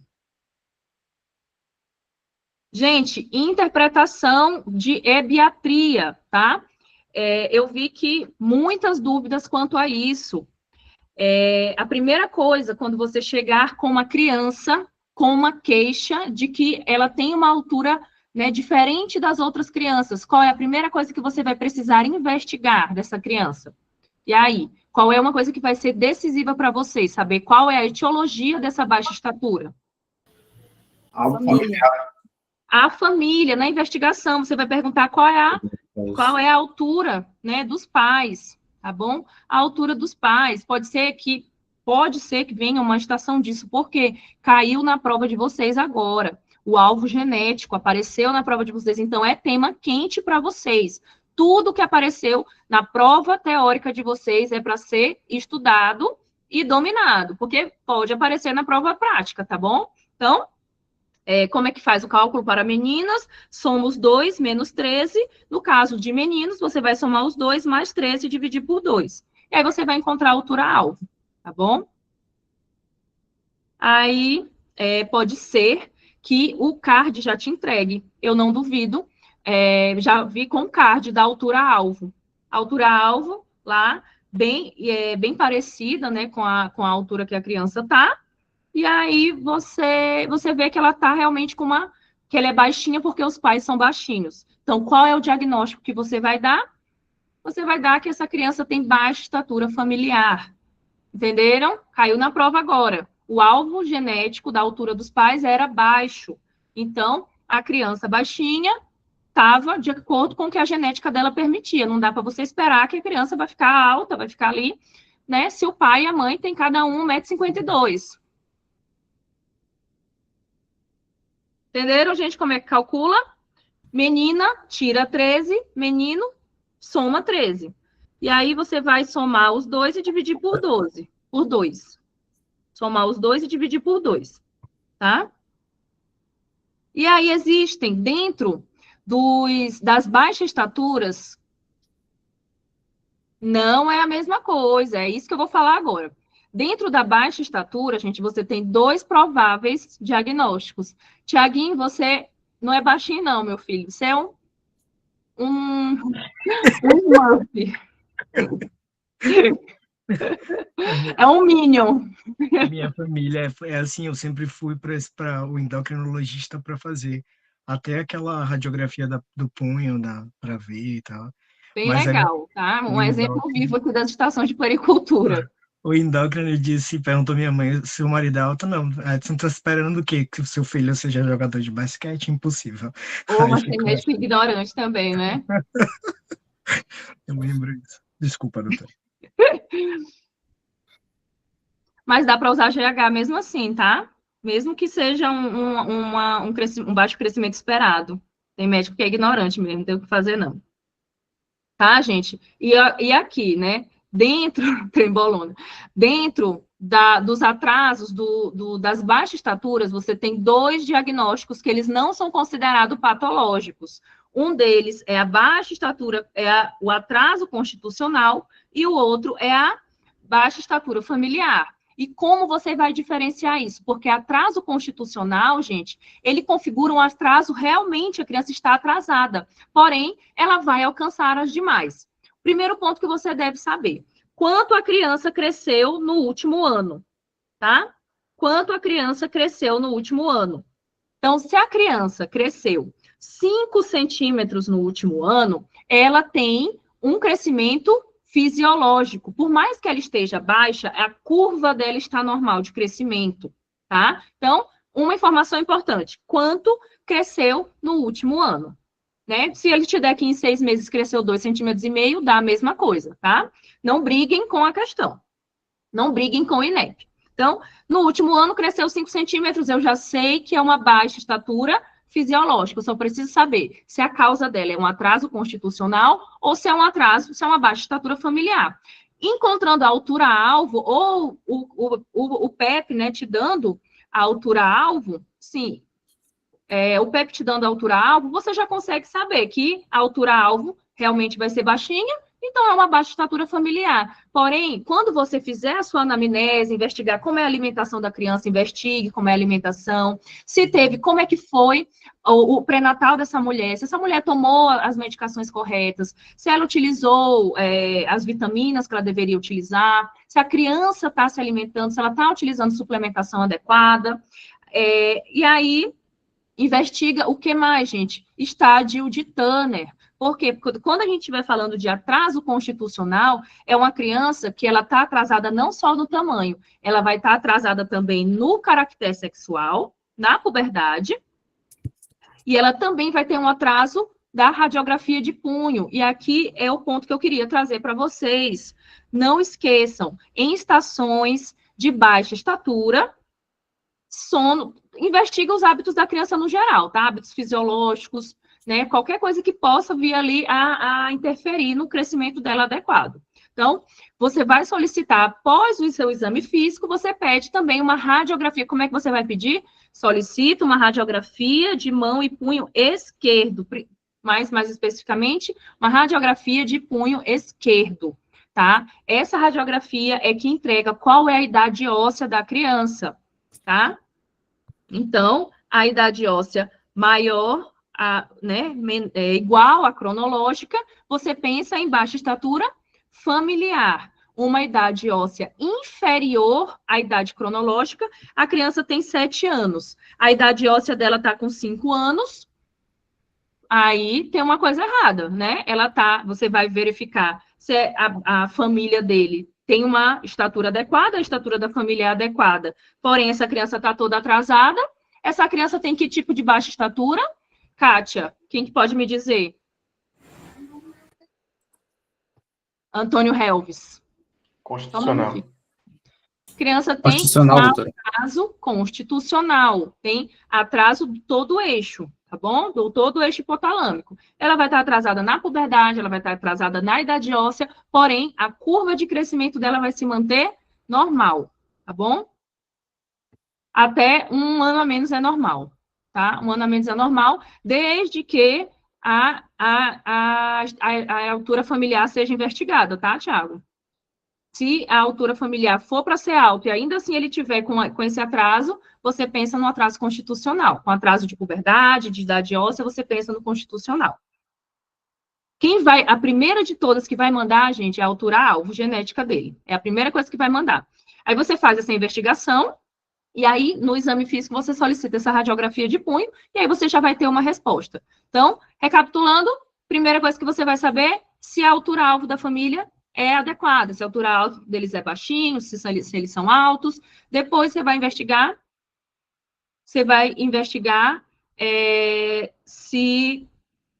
como é que está o desenvolvimento dessa criança quanto à puberdade, né? Tudo isso vai ser investigado com tanto perguntas como exame físico. E na sua solicitação, você vai pedir a radiografia de punho esquerdo. E aí ela vai vir com o laudo, né? O laudo da idade da criança. Só lembrando que essa criança, se ela estiver até 2 anos atrasada e a criança tiver com uma baixa estatura familiar já detectada, o problema é familiar. O problema é familiar, tá? Lembrando que essa idade só é permitida se ela já tiver anteriormente sido identificada que ela já tem tendência a ser baixa. Outro ponto aqui interessante, tá, gente?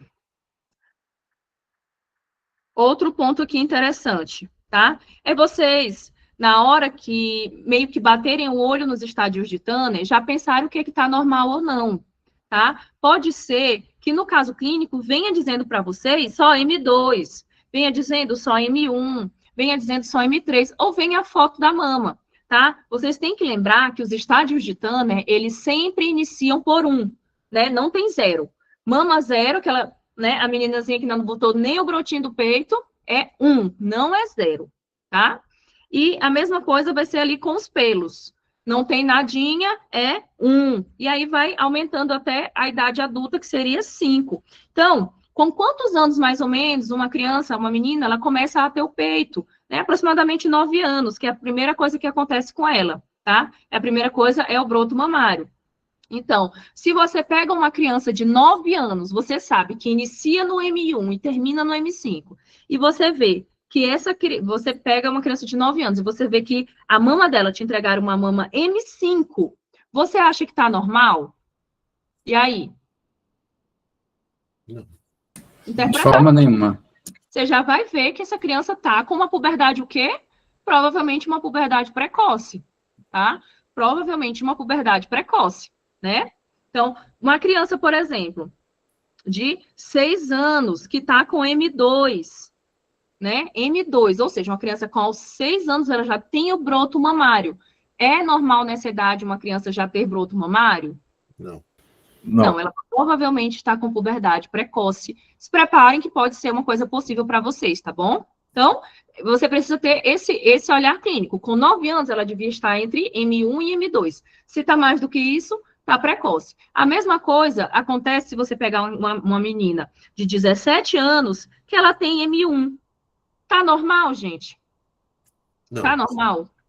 Não, não tá normal. Então, aqui eu quero chamar a atenção de vocês para que vocês saibam interpretar isso.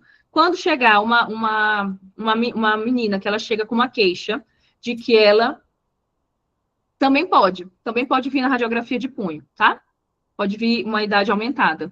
Por quê? Porque a puberdade precoce, ela pode ser central ou periférica. Se ela for central, a criança vai desenvolver tudo. Ela vai desenvolver pelo, ela vai desenvolver mama, ela vai desenvolver os ossos, tá? No caso da puberdade precoce central, ela vai ter alteração na radiografia de punho também. Assim como todo o eixo hipotálamo-talâmico, hipotálamo, que isso também interfere no GH, tá? Ela pode ter tendência a ter obesidade, pode interferir com diversas outras coisas. Então, se chega uma paciente para você, quem que vai participar aqui? Quem que vai participar? Quero alguém para participar, rapidinho. Só diz um oi aí no...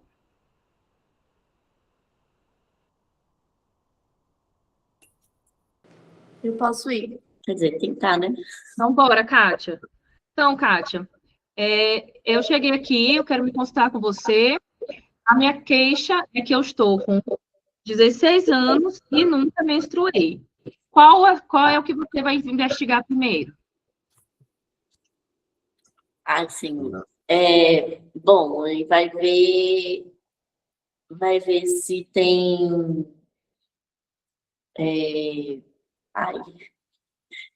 vai ver como é que está a escala. Aí vai ver como é que está a escala. E também vai ver se já tem, né, as mamas, e se já tem os pelos.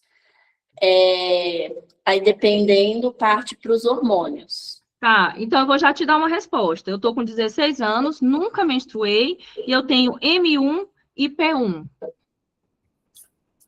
E aí? Então, provavelmente... Qual é o meu diagnóstico? Aqui pode pedir o raio-x de punho? Tá, então eu já tenho um diagnóstico aqui, tá? Certo. Já pensa de forma ampla. Como é o nome disso? Ai, senhor.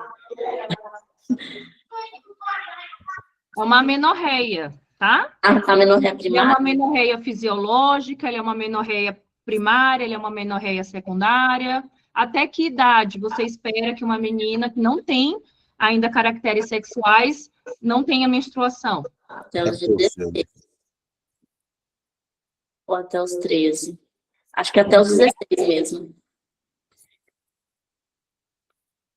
Até os 16. Sem caracteres sexuais, você espera que uma menina tenha até os 14 anos. Então, eu já estou dentro de uma amenorreia patológica, uma amenorreia primária, tá? Uma amenorreia primária. Certo. Porém, eu vou dar outro caso aqui, tá? Gente, aqui é para chegar num diagnóstico sindrômico, tá bom? Então, aqui você já tem um diagnóstico. Eu quero outra pessoa para participar, a gente vai ter outro caso aqui. Bora, vocês de novo, doutora. Então, bora lá. Eu queria que outra pessoa participasse também, gente. Vocês têm que perder a vergonha, tem que tentar, tá? Mas já que o Wagner se disponibilizou... Pode ser eu, então, doutora. Tá, então vamos aqui para a Bianca. Pode ser a Bianca. Bianca, sim, doutora. Agora eu estou com 17 anos, né? Sim. E nunca menstruei. O que é que você vai investigar? Primeiro, os caracteres sexuais, se estão desenvolvidos ou não, solicito a escala de Tanner. O que mais que é importante também você saber? Se tem...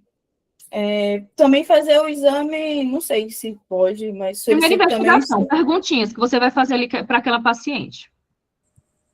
Ixi, agora eu travei. Se ela já teve relação sexual? Também, sem relação sexual, se teve algum trauma, se... se ela é apresentador menstruais. Isso. Como é que é dor no período menstrual se ela nunca menstruou? Cólica menstrual se ela nunca menstruou? Por esse caso, ela pode ter pode ser por obstrução, né? É que eu nunca menstruei, tá? Então, pode ser, você vai investigar se essa criança já tem, se essa adolescente já tem desenvolvimento de caracteres sexuais, e se também é importante você perguntar com que idade a mãe dela menstruou, tá? Exatamente, o Anderson lembrou aqui, com que idade a mãe dela menstruou, tá bom? Às vezes vem de um histórico familiar de que a mãe, a avó, todo mundo menstruou com 17, com 18 anos, pode acontecer, tá bom, gente? Então, isso pode configurar um fator para que essa menina também tenha uma menstruação mais tardia. Então, vamos supor, no caso, a mãe disse que ela menstruou com 14, super normal. E aí você solicitou a escala de Tanner, e essa menina, ela tem M3 e ela tem P3. O que mais que você vai investigar agora? Então, eu não sei como eu solicito para poder ver o cariotipo dela, para ver se ela tem o cariotipo, se ela... Então, tu tinha perguntado se ela tinha vida sexual, e aí ela já tentou ter vida sexual, só que ela não conseguiu. Ela não conseguiu. Ela disse que sentiu muita dor, não conseguiu ir até o final. Sim, então ela tem vida, ela não consegue porque ela tem uma vagina provavelmente pequena, né? Tá. E aí, como é que eu solicito? Eu não sei como solicitar o cariotipo. Não, eu quero que tu pense com o que tu tem na mão, tá, Bianca? Tu tem 2 possíveis diagnósticos com o que eu tô te falando. Sim. E tu já tem uma menina que ela tá com pelo adequado e com a mama adequada. Desenvolvida. Qual das duas síndromes principais você pensaria? Qual das duas síndrome de Rokitansky. Perfeito. É isso. Você tem que tentar trabalhar com o que você tem na mão na hora.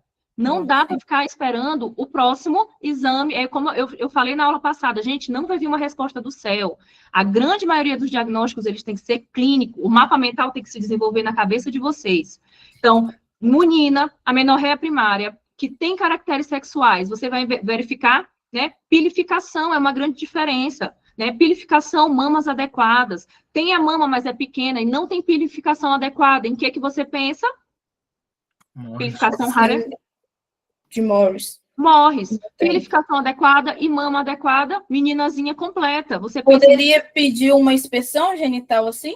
Poderia fazer uma inspeção. Não tem um ímã perfurado também, poderia ver ali na inspeção especular?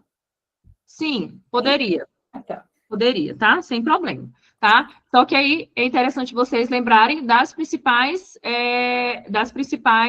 coisas do INEP, tá bom? E a investigação, né, doutora?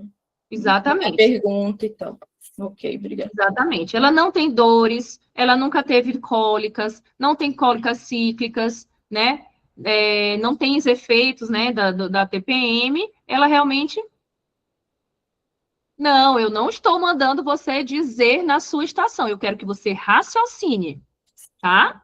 Eu quero que vocês raciocinem desde o início da estação de vocês, porque se vocês forem deixar para raciocinar só com o exame na mão, vocês vão levar 8 minutos para finalizar uma estação. Eu quero que com a queixa inicial você já saiba do que é que se trata. E aí você vai utilizar isso na sua mão para desenvolver a sua estação. Olha que diferença. Tu passar uma estação, passar 7 minutos de uma estação, sem saber o que é que tu tá caçando. Nas primeiras 3 perguntas da tua estação, tu já saber do que é que se trata e tu usar isso para poder fazer a solicitação correta, vai ter uma grande diferença, não vai ter, Leandro? Total, doutora. Doutora, então, aproveitando isso aí, por isso que eu perguntei exatamente para... Doutora, se eu falo o diagnóstico, sim, porque na hora a gente fica muito nervoso, às vezes a gente não tem esse controle, mas na hora eu vou e falo logo, né? Síndrome de Rokitansky. Porém, aí eu vejo que eu soltei logo isso, porém eu quero investigar a profundo. Aí começa a solicitar exame físico. Eu vou Não perder tem ponto. problema. Eu dei todos os diagnósticos das minhas estações no início. E disse, você tem uma provável isso. Vou fazer mais algumas investigações. Quando entrou na minha estação de placenta prévia, na hora que eu perguntei, ela disse, eu estou com dor, com sangramento. Tem dor? Ela falou, não tem. Eu disse, você tem uma provável placenta prévia, eu vou fazer algumas solicitações para você. E eu já vou adiantar que você não vai poder ter o parto por via vaginal. Eu já resolvi metade da minha estação ali. São coisas que com certeza vão estar no PEP, eu já entreguei. Foi 4 pontos ali no início da estação. Eu sabia que eu ia ter que desenvolver a estação, então eu fazia dessa forma, tá? Então, agora eu vou precisar solicitar uma ultrassonografia, né? Fiz o exame físico, solicitei ultrassonografia, caí na bobagem de fazer um toque vaginal, não podia, né? Tentei me retificar depois, mas não deu certo. Entendi, doutora, obrigado. Então, para o INEP, você nunca precisou do exame de cariótipo para fazer isso, não. Ele já te entregava, você pode fazer a solicitação, sem problemas, tá? Mas você tem que entender que ele gosta do raciocínio clínico. Ele gosta de um raciocínio clínico. Pode ser que ele te entregue lá um cariótipo que tu não consiga nem ler direito o exame. Igual eles fizeram, por exemplo, com a estação que teve antiga de DPOC, tá? Que eles te deram lá um exame e eles queriam, por quê? Porque às vezes eles querem que você force o raciocínio clínico, que você consiga resolver a estação com uma boa anamnese, com uma boa investigação. Tá? Então, não tem problema você falar, olha, o seu provável diagnóstico é esse, tá? Mas eu vou fazer uns exames, um exame físico para confirmar. Não tem problema nenhum. Nenhum.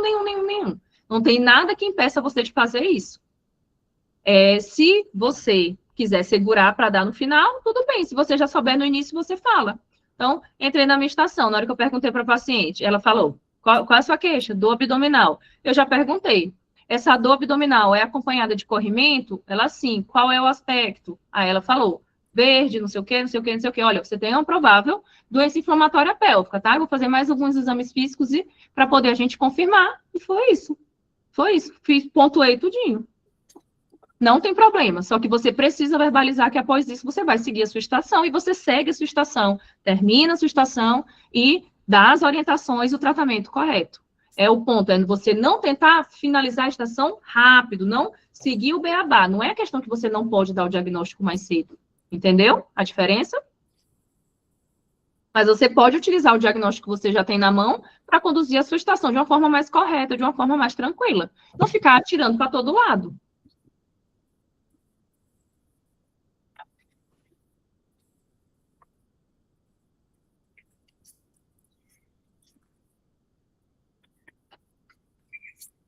Então, gente... Doutora, eu tenho uma dúvida, posso perguntar? Pode perguntar, sim. Em relação a essa questão do provável diagnóstico, eu dando o provável diagnóstico ali, e vamos supor que lá na hora, claro, eu entendo que, como você falou, segue a linha, eu acho que é até mais fácil você dar esse provável diagnóstico no começo ali, né? Em algumas situações que a pessoa se sente mais seguro, mas se lá na frente você errar o diagnóstico e ver que é o outro, você pode retificar e eles vão considerar? Tranquilamente, a doutora Rose, na hora que ela entrou na estação dela, da lagarta, e a mulher falou que ela estava com muita dor no braço, estava com umas lesões, e que ela tinha mexido numa árvore, ela falou que ela tinha uma... qual é aquela doença que se arranha do jardineiro? Esporotricose. Você tem uma esporotricose. E aí, quando ela terminou de fazer, você tem uma provável esporotricose, eu vou terminar de investigar. Quando ela investigou, perguntou se ela tinha tido contato com o animal, veio a foto da lagarta. Ela, então, eu vou me retificar, na verdade, que você teve um acidente por lagarta, pontua, tá? Agora, o que é que eu peço? Falem se vocês tiverem certeza. Não tenta também ficar jogando ao acaso, né? Você tem que ter certeza para você dizer. Se não tem certeza, não fala nada, espera chegar um exame físico, algo que te dê um pouco mais de condições de dar aquele diagnóstico, né? Não tenta também chutar ao acaso. Aí também não vai funcionar. Você entrou da estação que tu entrar, tu entra e te retifica, teu avaliador vai ficar, esse cara tá com palhaçada com a minha cara?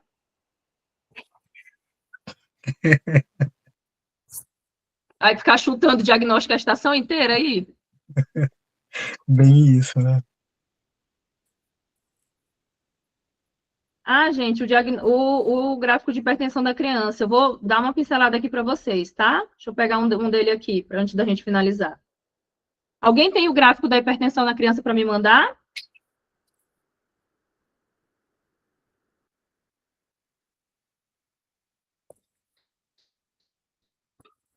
Achei um aqui.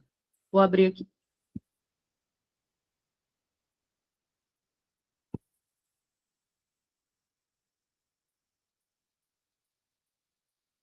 É bem legal também o gráfico da criança, tá? Ai, gente. Ainda bem que eu treinei tudo isso, porque na hora que aquele negócio apareceu na minha frente, meu amigo.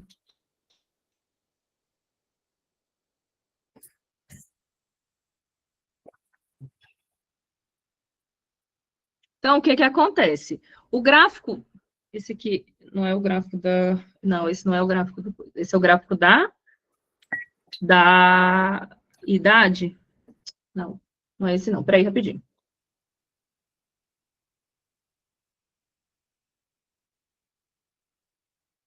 Achei. Agora sim.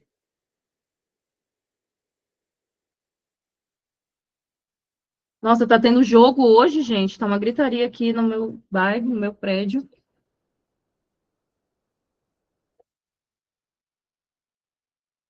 Aqui, ó.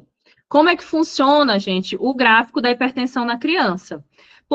Primeiro, você precisa encontrar em qual percentil a criança está de altura, tá? Primeiro, você precisa encontrar a altura. O que é que eu falei para vocês? Super interessante isso aqui. Vocês estão escutando a gritaria? Não. É Corinthians. Acabei de identificar o grito. O que é que eu falei para vocês? As correspondências, tá? As correspondências. Então, às vezes, alguns gráficos, eles vêm em percentil, alguns gráficos vêm em score Z, tá? E aí, você vai correlacionar, não tem o que fazer. Isso aqui é uma coisa que ela vai ter que ser decorada, tá? Então, os principais que a gente tem é o 0, que é o mais, né, legal, quando a gente fala em score Z, que é o mais normal. No percentil vai ser 50, tá? Correspondência. Então, no score Z, se a criança está 0 em qualquer que seja a altura, peso, ela está normal, a mesma coisa vai acontecer no percentil, tá? Percentil, então, menos 1 vai ser igual a 15, mais 1 vai ser igual a 85. Então, no percentil, você decora principalmente aqui o 85 e o 15 para valores normais, e o 3 e o 97. Se você se lembrar desses valores, vai te ajudar muito quando você for olhar uma que, em vez do score Z, tiver o percentil, tá? Esse aqui é o caso. Esse aqui é o caso de um gráfico de percentil. Estou começando, né, a introdução para a gente entrar lá na interpretação do gráfico da hipertensão arterial. Então, aqui, teoricamente, era o 0, né? Aqui era o menos 1, aqui era o mais 1, aqui era o mais 1, aqui era o menos 2, e aqui era o mais 2. Então, olha e tenta estabelecer uma correlação. Quanto mais próximo do 50, mais próximo do 0 no score Z, e assim por diante, tá? O que é que isso significa? Não sei se é tão importante para vocês entenderem o que é que isso significa agora, tá? Mas no percentil, isso indica, se uma criança, ela está no percentil 50, significa que ela está assim como 50% da população com qual ela é comparada. Se ela está no 85, ela está acima de 85% da população com qual ela é comparada. Olha como isso faz sentido. Se uma criança ela está com IMC alto, significa que o IMC dela está mais alto do que 85% das crianças. Isso faz sentido para vocês, não faz? Então, no caso, se ela está com IMC adequado, significa que ela está ali com metade da população, ela está no meio a meio, ela está adequada, ela está normal. Então, se ela está no percentil P15, então, só tem 15% da população que está mais magra do que essa criança. Então, pensem assim, quando vocês forem pensar no percentil, se vocês não lembrarem muito bem os valores, pensem que quanto mais alto, significa que a criança está muito mais alta do que tanto por cento da população, está muito mais gordinha, está com peso mais elevado do que essa porcentagem de pessoas, falando, né, na população com qual ela está sendo comparada, que é crianças na idade dela, né? Então, é essa correlação. esse material, como já foi enviado para vocês, vocês podem só dar uma lidinha aqui para tentar estabelecer essa correlação. Entenderam? E aí, como é que você vai utilizar isso quando você for utilizar o gráfico da hipertensão? Porque a estação ela vai te entregar a altura, vai te entregar a altura da criança, né? Então, essa criança tem uma altura, você vai precisar plotar essa altura. Então, essa criança está com uma altura, né? Vamos dizer aqui que ela está com 1,50 m aqui, tá? Está com uma altura de 1,50 m e ela tem 7 anos. Aí você vai e plota. Em qual percentil ela se encontra? Tá? Isso, esse é o normal, Abner. No caso, na verdade, o normal é de mais 2 a menos 2. Lembra? Então, o normal é de 97 até 3. É o mais normal. Tá?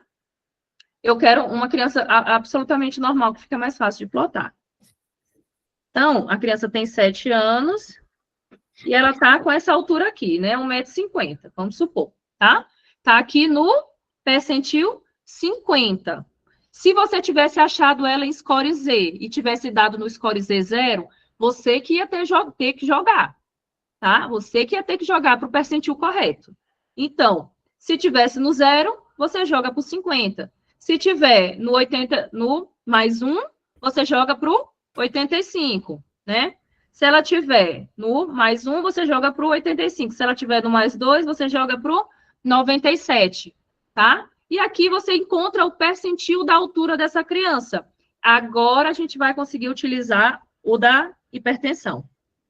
Porque você vem na idade dela, tá? A criança tem 3 anos e você já... que eu não consigo riscar. A criança tem 3 anos...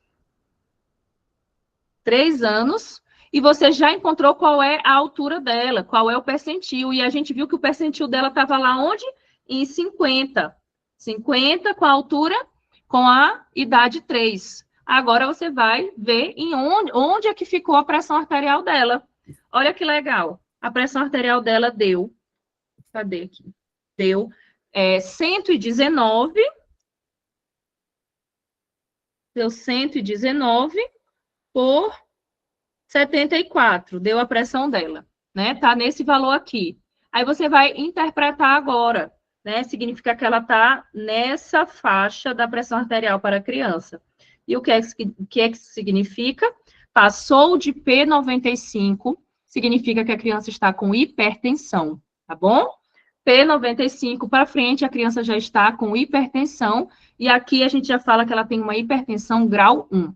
Aqui, 95, pressão elevada, P95 mais 12, que é uma pressão elevada mais 12 milímetros de mercúrio, ela já tem grau, pressão, hipertensão grau 1.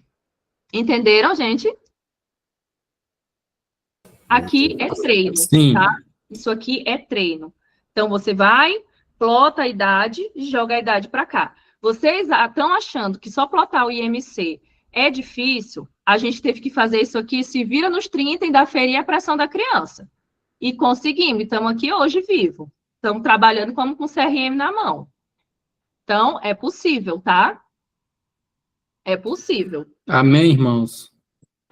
É tudo uma questão Doutora de treino. Fabi, então, no caso, se ela estivesse com P50, então ela estaria com 90? Não, ela está com P50 de altura. Não entendi tua pergunta. Pode repetir? Se o percentil dela for 50, no caso. De pressão arterial, que você fala. Isso. Ah, tá. Então, para ela se encontrar no percentil 50, ela tem que ter uma pressão arterial sistólica de 90, tá? No caso, você plota a pressão arterial e vê em qual percentil ela se encontra. Então, uma criança que você já plotou a altura e você viu que a altura dela estava em 50, no percentil 50, e ela tem a pressão arterial sistólica 90. Aí você vê que ela está aqui no percentil 50 de pressão arterial. Ou seja, o que a gente já viu? Que todo percentil que está no 50, ele está o quê? Ele está bom? Ele está ruim? que é o melhor do percentil? Qual é a Tá melhor? ótimo. Tá bom, tá bom, É o tá melhor que normal. tem. Tudo que tem em score Z, que está em 0, o equivalente, que é o melhor, é o percentil 50. Então, essa seria uma pressão arterial adequada para uma criança, no percentil 50. Uma criança de 3 anos não pode ter uma sistólica maior do que isso. É isso que esse gráfico quer dizer, que criança, no geral, tem que ter uma pressão arterial baixa. Elas têm frequência cardíaca mais alta, mas a pressão delas é mais baixa. Doutora, por favor, explica por que chegou ali no 119, que eu não entendi. Entendi eu toda a te dei plotagem do exemplo. gráfico anterior até chegar no 50. Eu te dei Mas um eu não- exemplo, tá? Se uma criança com essa idade tem a pressão em 119 ou 120, onde você botaria ela? Entendi. Tá? Uhum. Ele vai te dar a pressão. A estação vai te dar uma pressão arterial. Você vai ter que jogar para cá para plotar. Entendi. Tá, obrigada. Doutora, Por nada. boa noite. É só para confirmar. Então, eu pego a pressão que eles me deram lá, o valor, e eu faço de efeito comparativo aqui, para ver se está normal ou não. Seria isso? Sim, eu pego a altura, venho com a idade e boto a pressão aqui em qual desses quadradinhos ela vai estar. Pronto. Aí esse é meu ponto de referência e eu faço de efeito comparativo com o que me deu na aferição. E vejo se está alto ou se está baixo. Seria isso?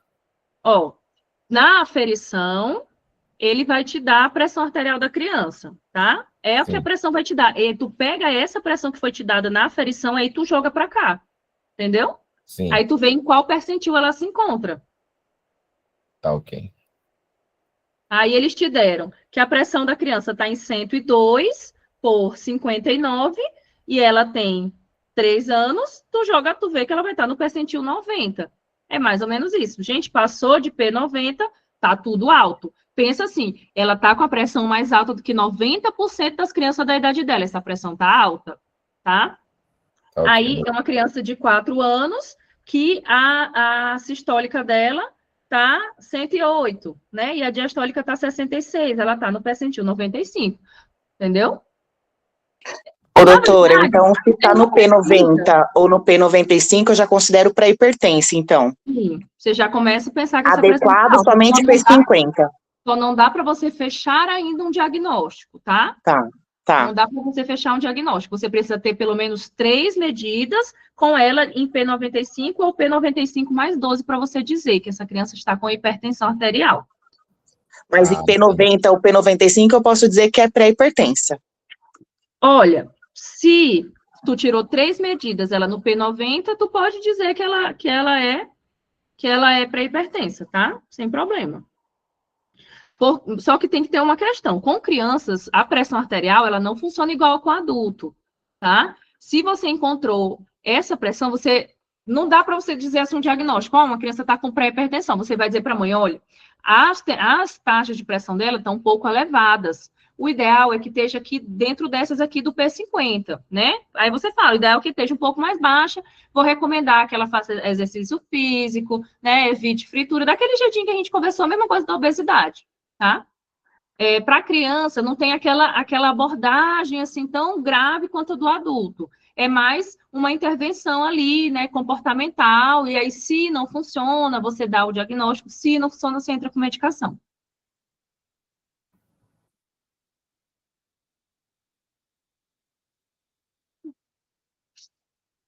Pronto, pessoal, acredito que abordamos todos os gráficos que já caíram no INEP. Espero que essa aula tenha sido útil, tenha conseguido esclarecer dúvidas de vocês. Quero que vocês coloquem em prática, pratiquem, imprimam se precisar, tá bom? Imprimam se vocês precisarem esses gráficos, treinem com o tempo, né? Treinem o tempo de vocês, porque é possível, tá bom? É super possível. Tudo no INEP é técnica, tá? Tudo no INEP é você estabelecer uma ordem do que você vai fazer, ficar tranquilo, ir lá e realizar. Muito obrigado, doutora. Muito boa aula. Obrigado, doutora. Boa noite. Obrigado. Tchau, tchau, pessoal.